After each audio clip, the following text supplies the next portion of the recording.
வணக்கம் மக்களே.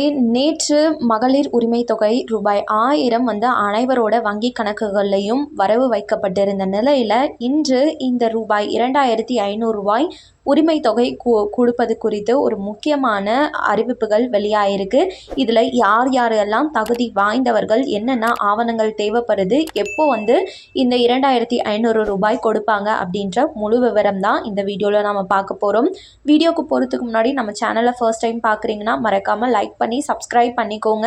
அப்போ தான் அரசாங்கம் அறிவிக்கிற அனைத்து அப்டேட்களும் உங்களால் உடனுக்குடனே தெரிஞ்சுக்க முடியும். இப்போ வாங்க வீடியோக்குள்ளே போயிடலாம். நம்ம தமிழகத்தில் இந்த மதிப்பு மிகு மகளிர் திட்டம் அப்படின்ற பெயர்ல 2500 வழங்குறதுக்கான பயனாளிகளை கண்டறிவதற்கான கணக்கெடுப்பு மற்றும் ஆய்வுகள் தற்போது அதிகாரப்பூர்வமா தொடங்கிட்டாங்க. இந்த இடைப்பட்ட காலத்துல மக்கள் யாருக்குமே எந்த ஒரு கஷ்டமும் வந்துடக்கூடாது அப்படின்றதுக்காக மகளிர் உரிமை தொகையாக ரூபாய் 1000 இப்ப வரைக்கும் யாரெல்லாம் வாங்கிட்டு இருந்தாங்களோ அவங்க அனைவருக்கும் வரவு வைக்கப்படும்னு அந்த அமௌண்ட்டையும் போட்டாச்சு.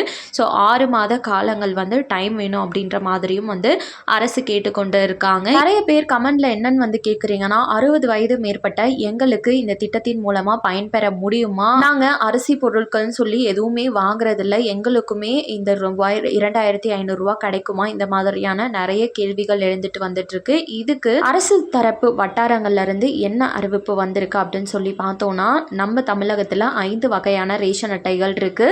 இதுல இந்த அரசாங்க வேலையில இருக்கக்கூடிய குடும்பத்துல இருக்கக்கூடிய பெண்களுக்கு மட்டும்தான் ரூபாய் 2500 கிடைக்காம போகும். ரிமைனிங் இருக்கக்கூடிய அனைத்து ரேஷன் அட்டைதாரர்களுக்குமே 60 வயது உட்பட்ட குடும்ப தலைவிகளுக்கு கம்பல்சரி கிடைக்கும் அப்படின்றத தெளிவுபடுத்தி இருக்காங்க. நிறைய பேருக்கு இந்த மகளிர் உரிமை தொகையானது நீங்க தகுதி வாய்ந்தவர்களா இருந்தாலும் சரி, அவங்கள விட்டுட்டு தகுதியற்றவர்கள் இப்ப வரையும் ரூபாய் 1000 வாங்கிட்டு தான் இருக்காங்க நிறைய ஊர்ல. அதற்காக தான் இப்ப கள ஆய்வு அப்படின்றது மேற்கொள்ளப்பட்டு வந்துட்டு இருக்கு. இதுல நீங்க கேட்கலாம், எனக்கு மகளிர் உரிமை தொகை வாங்கிட்டு இருக்கேன், எனக்கு அப்படியே கொடுத்துருவாங்களா அப்படின்னு சொல்லி. டைரக்டா எனக்கு 2500 அந்த திட்டம் வரும்போது கொடுத்துருவாங்களான்னு சொல்லி கிடையவே கிடையாது.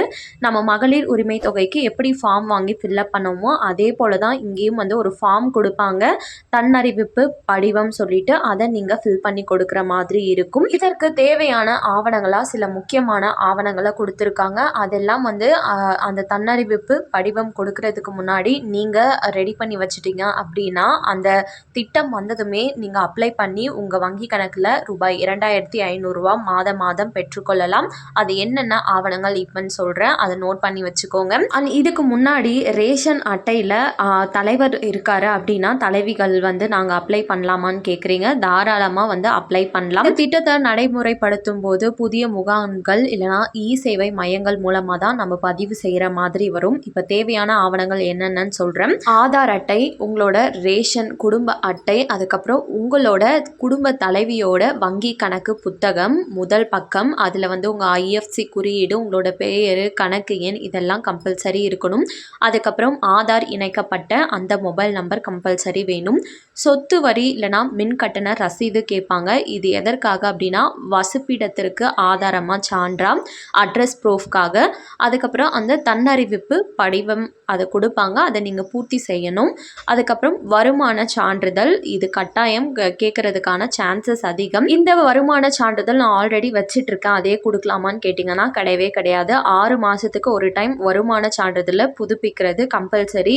வருமான சான்றிதழ் நீங்கள் வச்சுட்டு இருக்கீங்க, அதோடது எக்ஸ்பயர்ட் ஆயிடுச்சுன்னா மறுபடியும் விண்ணப்பம் செஞ்சு வருமான சான்றிதழை வாங்கி வச்சுக்கோங்க. தகுதி வாய்ந்தவர்களாக வருமான சான்றிதழில் எவ்வளோ அமௌண்ட் இருக்கணும் அப்படின்றத அரசு சொன்ன பின்னாடி நான் இன்னொரு வீடியோ உங்களுக்கு புதுசாக அப்டேட் பண்ணுறேன். கண்டிப்பாக இந்த அறிவிப்பு அனைவருக்குமே பயனுள்ளதாக இருக்கும் அப்படின்னு நம்புகிறேன். மேலும் அரசாங்கம் அறிவிக்கிற அனைத்து உண்மை அப்டேட்களையும் உடனுக்குடனே தெரிஞ்சுக்க நம்ம சேனலை சப்ஸ்கிரைப் பண்ணிவிடுங்க. வீடியோ பயனுள்ளதாக இருந்ததுன்னா மறக்காமல் ஒரு லைக் பட்டனையும் தட்டி விட்டுருங்க. நிறைய பேருக்கு ஷேரும் பண்ணுங்கள், அது மூலமாக அவங்களும் பயன்பெறட்டும். உங்களுக்கு ஏதாச்சும் டவுட் இருக்குன்னா கமெண்ட்டில் கேளுங்க. நன்றி. மீண்டும் அடுத்த வீடியோவில் உங்களை சந்திக்கிறேன்.